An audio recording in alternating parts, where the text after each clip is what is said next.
सबको जय मसीह की, सारी कलीसिया को जय मसीह की। मेरा नाम संजीव है और मैं गाजीपुर का रहने वाला हूँ।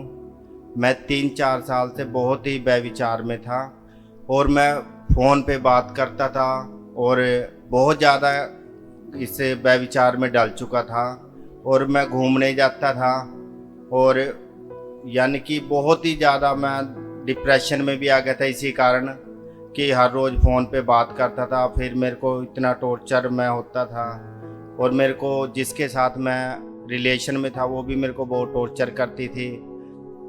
तो उसके बाद मेरा रिश्ता तय हो गया, तो रिश्ते को भी वो बहुत मना करती थी, भी नहीं रिश्ता मत कराना।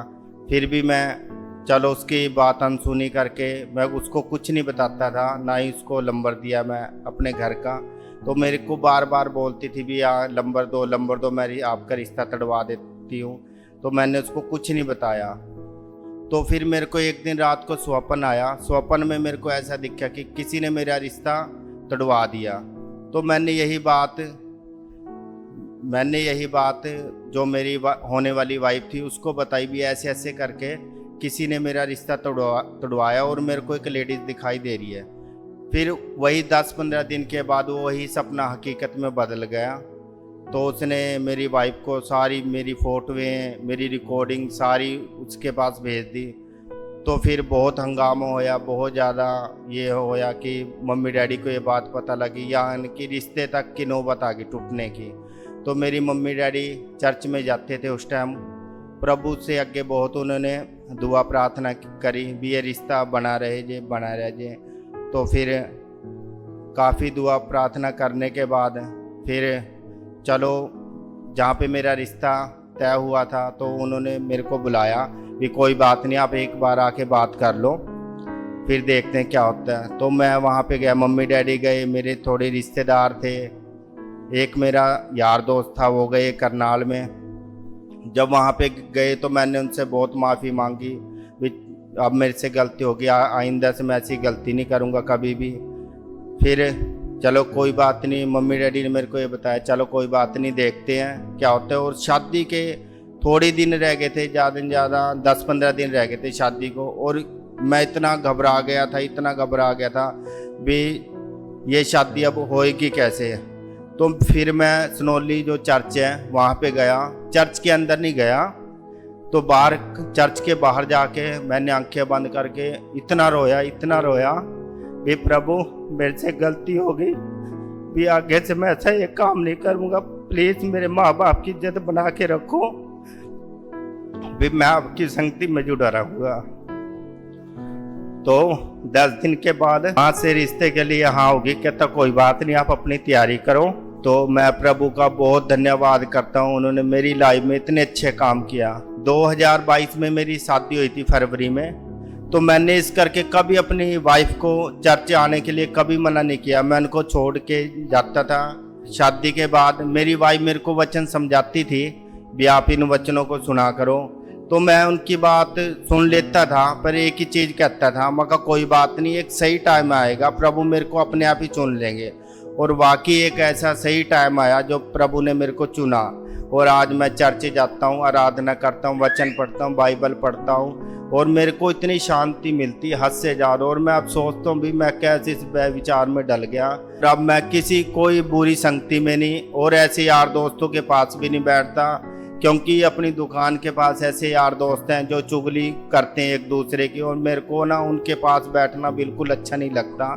और मैं अलग बैठता हूँ, जब मैं फ्री टाइम होता तो मैं बाइबल पढ़ता हूँ, और मेरे को इतनी शांति मिलती है, हद से ज़्यादा मेरे को शांति मिलती हो।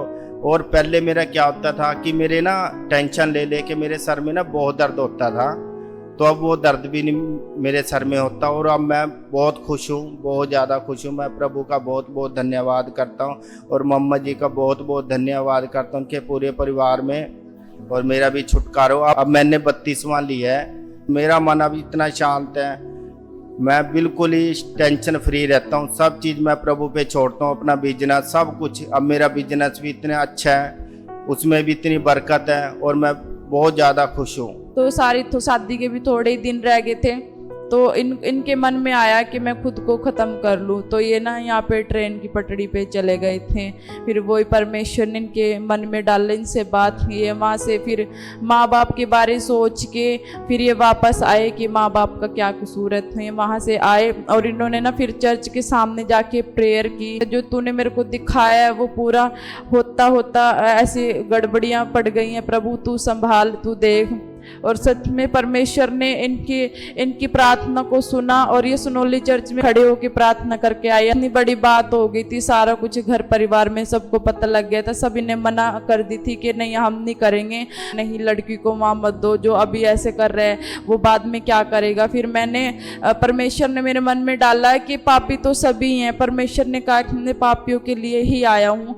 और प्रभु ने ये भी बोला था कि मेरे को वचन भी परमेश्वर ने दिया कि जो व्यभिचार स्त्री जो पकड़ी गई थी और उसको जो फरीसी थे वो लेके आए थे। प्रभु यीशु मसीह ने बोला कि जो पापी नहीं है वो इसको पहले पत्थर मारे। तो मैंने सोचा कि भाई मैंने खुद इतने पाप किए, मैं इस बंदे को क्या बोल लूँ, मैं इसको माफ़ करूँ, क्योंकि प्रभु ने हमें माफ़ करने सिखाया।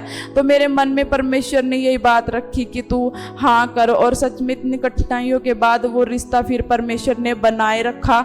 और जब हमारी शादी हुई, और प्रभु का मैं धन्यवाद करती हूँ कि मेरे द्वारा परमेश्वर ने मेरे पति का भी उद्धार करा।